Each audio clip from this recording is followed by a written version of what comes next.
শোন মা, তুই সাধারণ কেউ না, তোর শিরায় বইছে মহাজাগতিক শক্তি। যেদিন তুই বড় হবি, যেদিন তোর শক্তি পূর্ণতা পাবে, আমি ফিরে আসব, ঠিক ফিরে আসব। আমাকে ক্ষমা করিস মা, তোকে এই দাওয়ায় রেখে গেলাম।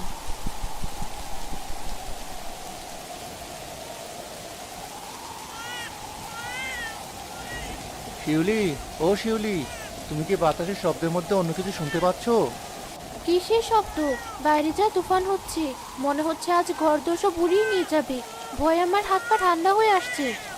আরে না, ঝড়ের শব্দ নয়, মনে হলো কোনো শিশুর কান্নার আওয়াজ ভেসে এলো, খুব কাছে কোথাও। তুমিও না, এই প্রলয়ের রাতে শিশুর কান্না আসবে কোত্থেকে? আমাদের তো কোনো সন্তান নেই, তাই হয়তো মনের ভুলে এসব শুনছো।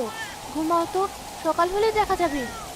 না, আমার মন মানছে না, আওয়াজটা দেওয়ার দিক থেকে এলো মনে হলো। তুমি হারিকেনটা একটু বাড়াও তো, আমি দরজাটা খুলে দেখি। পাগল হলে নাকি? এই ঝড়ে দরজা খুললে ঘরের চাল থাকবে না। যেও না বলছি। আমাকে যেতেই হবে, যদি সত্যি কোনো বিপদগ্রস্ত মানুষ হয়, উপরওয়ালা যদি পরীক্ষা নেন।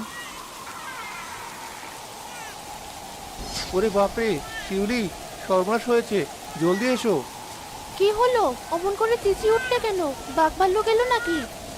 বাঘ নয়, তার চেয়ে অবাক করা কাণ্ড। দেখো, দাওয়ার কোণে কাঁথা মোড়ানো, এটা কি? ও মা, এই যে ফুটফুটে এক শিশু, আমার সোনা, এই ঝড়ের মধ্যে কে তোকে ফেলে গেল? ওর শরীর তো একদম শুকনো, এক ফোঁটা জলও লাগেনি। এই কেমন আজব ব্যাপার! আশেপাশে তো কাউকে দেখছি না, যে রেখে যাক। মনে হচ্ছে আল্লাহ আমাদের হাহাকার শুনেছেন। এত বছর আমাদের কোল খালি ছিল, আজ তিনি নিজ হাতে এই আমানত পাঠালেন।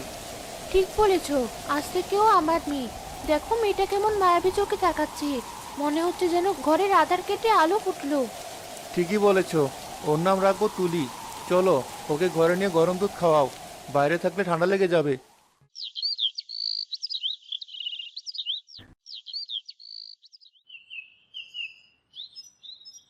শালিক ভাই, তোরা আজ তো দেরি করলি কেন?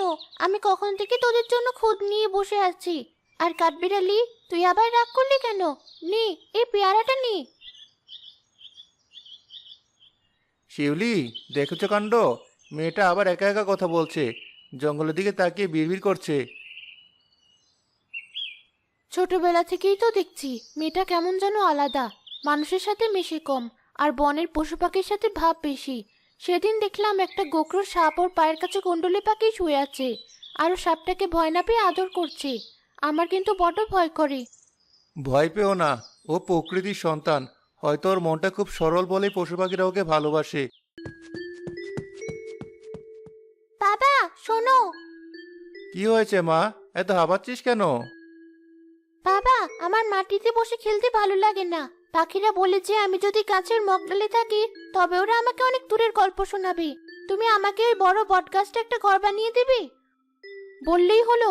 গাছে কি ঘর বানানো যায়? পড়ে গিয়ে হাত পা ভাঙবি নাকি? আহা, তুমি থামো তো। মেয়ে যখন শখ করেছে, আমি বানিয়ে দেব। বাঁশ আর কাঠ দিয়ে এমন সুন্দর মাচাং ঘর বানিয়ে দেব যে সবাই হাঁ করে তাকিয়ে থাকবে। ওটার নাম হবে গাছঘর। সত্যি বাবা, আমি ওই গাছ করে বসে আমার বন্ধুদের সাথে খেলবো। ঠিক আছে মা, কাল থেকেই কাজ শুরু করব। কিন্তু শর্ত একটাই, সন্ধ্যার আগেই নিচে নেমে আসতে হবে। জঙ্গলে তো জন্তু জানোয়ারের ভয় আছে। কোনো জন্তু জানোয়ার আমাকে ভয় দেখাবে না বাবা, তুমি দেখো।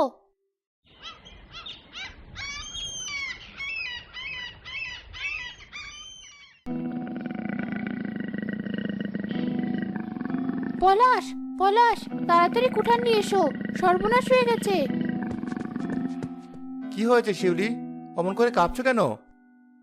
যে দেখো, তুলির গাছ ঘরের নিচে ওটা কি? কত বড় দোরাকাটা বাঘ! আমাদের মেয়েটা এখন নামবে কি করে? বাঘটা তো ওত পেতে বসে আছে। হায় হায়, এই যে সাক্ষাৎ মৃত্যু।